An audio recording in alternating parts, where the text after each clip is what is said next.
Gainz, Xtreme, shit we see, Xtreme. You wanna know about corruption? Well, listen to what I see. An algorithmic money making, taking, fucking scheme. And if you let it, you'll get it. They'll gut you till you bleed. A lot of y'all get fucked by the bucket, yet you think it's free. Yeah, it's me. We are team Xtreme. Yo, what's up, y'all? What's up, Xtreme Gainz family? I'm Chuck, and this is Xtreme Gainz. I am not a financial advisor. Nothing I say is or ever will be financial advice. Please do not take it as such. Today is Sunday, April 2nd, 2023. This is my AMC, GME, and SPY weekly update and preparation video where I go over everything that I am personally looking at and looking for with all three tickers moving into this upcoming week. I'm going to do that by going over my intra-week snake algo method and some macro technical levels and technical setups. So with all of that said, let's dig in. Real quick announcement. I'm going to be live here on the YouTube channel and on the Twitch channel this week on Wednesday, starting at 9 a.m. Eastern until market close like always. Don't forget about it. Set a reminder. Come by, hang out with us, trade with us. I hope to see y'all then. Hope y'all had a great week in the market last week, and I hope you are enjoying your weekend as well. Gonna go ahead and dive right into the charts. Currently on the screen is AMC. AMC finished the day on Friday, regular trading hours, up 0.8% and then up an additional 0.4% in after hours, ending the week trading at 503. The current, soon to be previous intra-week snake that has been fulfilling its projections now for 12 consecutive weeks is on the screen in red. That is the day prior to that previous divergence. And just like I had discussed in last week's weekly update and prep video, due to the double bottom formation and it's sitting on this macro reverse third, I thought that it could potentially mirror this downside projection remaining from it in an upside manner, fulfilling that double bottom to the upside with the neckline breach. And that is exactly what has happened. Now, I can look at this one of two ways. I can either look at that move to the upside as a divergence and clip a new set of intra-week snakes from here, or I can look at it as a completion of fulfillment and clip a new set here. For the time being and for the sake of time in this video, I am going to look at it as a divergence and show you the intra-week snakes or the new potential intra-week snakes that I clipped from this diverting point down here. And that is what I'll be viewing going into this week. If these prove to be invalidated with price action not fulfilling them going into this week, then I will be looking at clipping a set from the completion of fulfillment. And here they are. Blue is the day of that divergence. Red is the day prior to that same divergence. You can see that they are almost mirrorings of each other in both directions there, and you can see the fulfillment of them throughout last week and what the upcoming projection would be from them if price action were to continue to fulfill one of them. From a technical perspective, I talked about this in last week's update and prep video, and I just mentioned it briefly. The macro box top schematic here had a macro reverse third sitting right in here, and if that location were to be correct, this would be the bottom for AMC. We had the double bottom formation in here and a defined lower and upper neckline, and we got a breach of both of them. We did find resistance here at 555, putting in a confirmation resistance before pulling back for confirmation on that upper neckline. Since then, we've put in a smaller macro double bottom there, so there will now be framework for that smaller macro double bottom. Here's a screenshot that I posted up on Twitter last week when this fulfilled. This was from the video last week of AMC's chart, how I discussed that macro double bottom being fulfilled and the breach of the neckline up to the potential macro thirds eventually here. And then here is the day that the breakout happened, fulfilling that projection dead on. So there was that technical fulfillment. So I will be looking at this just like I was looking at GME last week and like I'll be looking at GME again this week. I'm going to use framework for this price action, being that it is a double bottom formation right now, using a neckline for upside and a critical level of support for downside. If it were to breach that neckline to upside, the first level I'm looking at will be that top or that confirmation resistance level for a retest, and then a breach of it, and I'll be looking for it to come up here and validate and or invalidate one of these two macro forward third locations.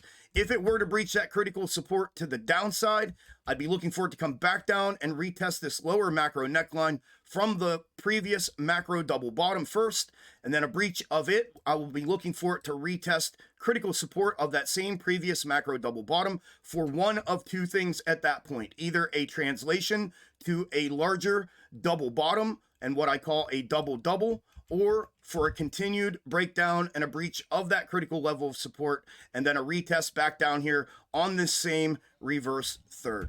So in both of those scenarios, the significant levels of support and resistance that I will be looking at will be to the upside, that internal neckline at 516, a breach of it, and I'll be looking for it to retest that previous top at 555, a breach of it, the next level up $6, followed by 665, followed by 725.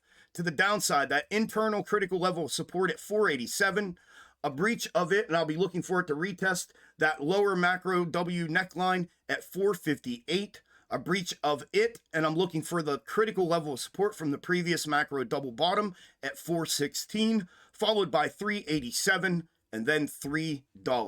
And that is everything that I am looking at with AMC. Up next is GME.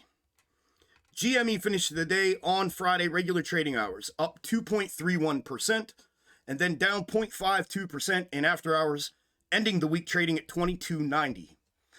The current intra-week snakes are on the screen. Blue, the day of divergence from the previous divergence. Red, the day prior to this new diverting move with earnings to the upside. You can see the continued fulfillment of both of them throughout all of last week once again, and you can see the difference between the two of them with their upcoming projections moving into this upcoming week and potentially beyond if price action were to continue to fulfill one of them.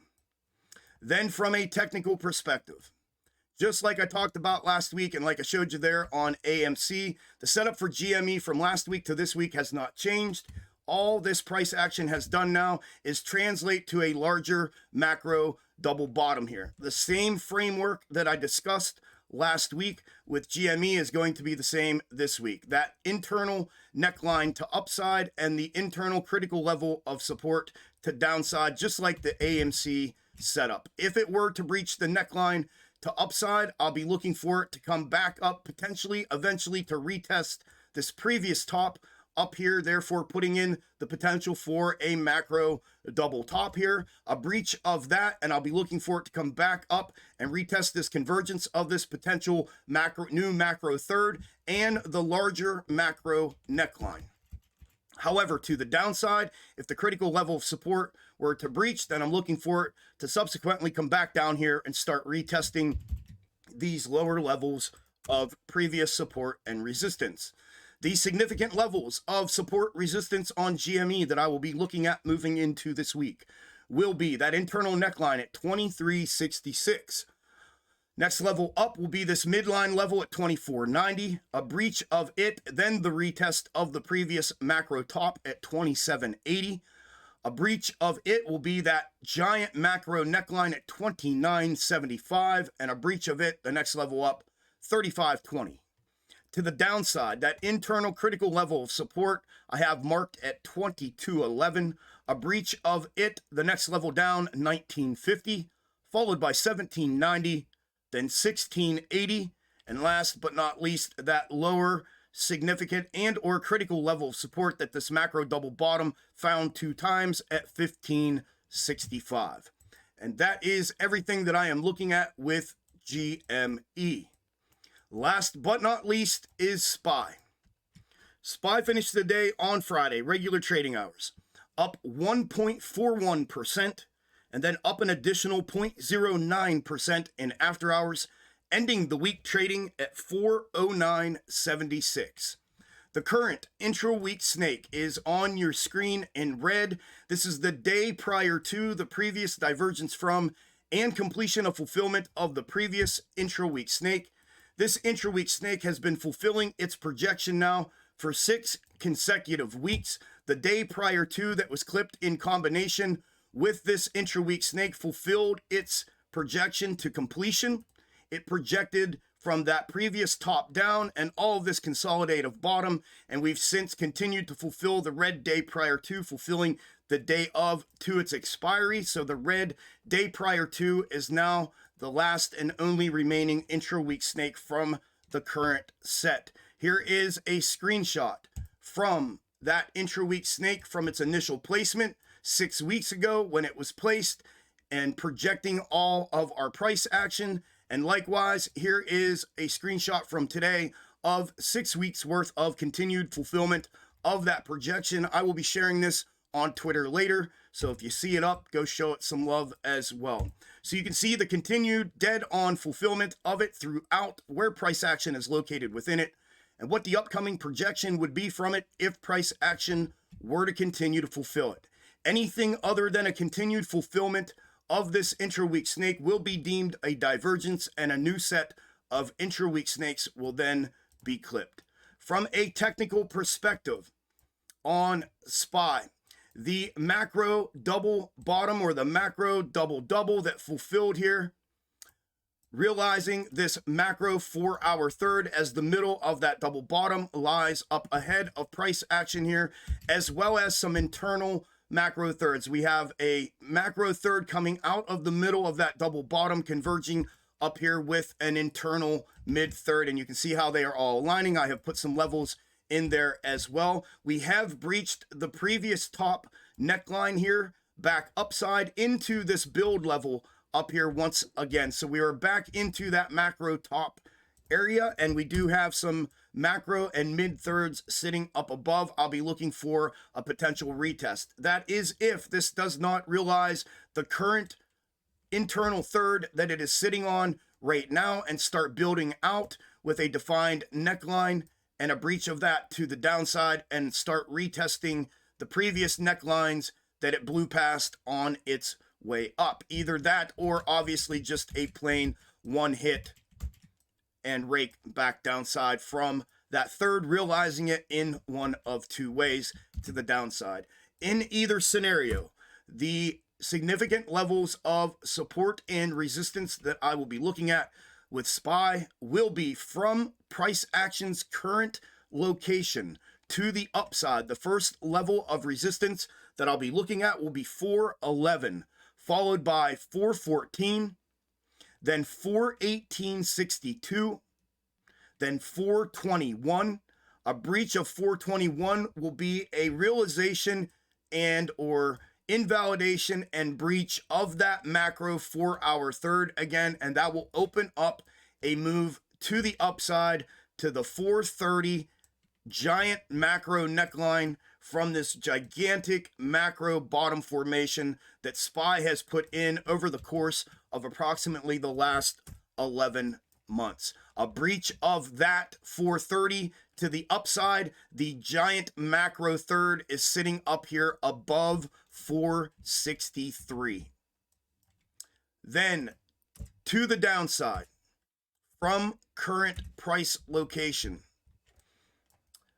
the first level of support I'll be looking at on a realization of either the third that it's sitting on or one of the two converging third locations that I have up here. The next level back downside I'll be looking at from current will be 407.50. If it were to realize short-term upside first, then back downside, obviously 414, 411 before we would reach the 407. But from current price location, 407.50 to the downside, a breach of it, the next level down I'm looking at is 404, followed by 400 even, then 397.50, 393.50, and 388. And one last thing, I'm not going to spend the time showing you, but I will tell you this. I did take a look at potential macro comparatives, meaning previous macro fractals that have replicated in a way similar to the current bottom that we've just put in and just come out of. So I went ahead and clipped our bottom that we are currently in right now and coming up out of, and I have recognized two of which in the past here, in the nearest past, that seem to be lining up rather well. And if you want to go take a look at them on your own, you can. I have them both here, and I will be tracking those and the characteristics of their movements moving into this week as well. The first one is from right here. If you go back to October of 2022 and clip that bottom, that double bottom here, you'll see exactly what I mean. And then the next one is back here, September of 2021. Go check out those two macro bottoms as far as a macro comparative to compare to our current macro bottom fractal that we have just put in and are now coming out of. I will be tracking those this week as well. Other than that, that's everything I have that I am looking at with all three tickers moving into this upcoming week. And that's everything I have for the video. If you made it to the end of the video, I thank you all very much. Greatly appreciate it. Don't forget about the live stream on Wednesday this week. If you don't come by the live stream this week, good luck in the markets. Make some extreme gains for yourselves. The rest of y'all, I'll see you on Wednesday for the live stream. Enjoy the rest of your Sunday fun day, and I will talk to you all on the next one. Later, y'all.